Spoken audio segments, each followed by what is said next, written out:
Lorsque j'accompagne des entrepreneurs, j'essaye de les aider à se baser sur eux-mêmes, à regarder leurs forces pour pouvoir les développer ensuite dans leur entreprise.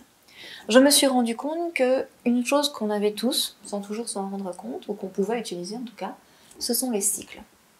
On peut utiliser le mois, l'année, on peut aussi penser en termes de saison, si vous êtes une femme, en termes de cycle menstruel, si vous vous intéressez à ça, le cycle lunaire. Chaque cycle, à vous de l'interpréter, à vous de le définir. Par contre, ça peut être une force que vous pouvez utiliser.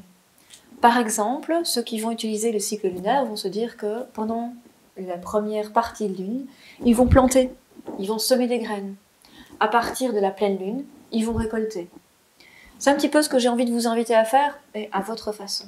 Vous pourriez par exemple utiliser le calendrier des enfants et de vous dire qu'à chaque période de vacances, vous en profitez pour vous reposer. Que vous partiez ou non, c'est pas la question. C'est simplement de vous dire qu'on ne peut pas avoir une énergie constante tout au long de l'année. Et donc pourquoi pas utiliser ces cycles pour de temps en temps vous booster, de temps en temps vous poser. Vous pouvez aussi l'utiliser pour fixer certains rendez-vous dans l'agenda, en fin de mois. Tiens, feedback du mois. Après 3 mois.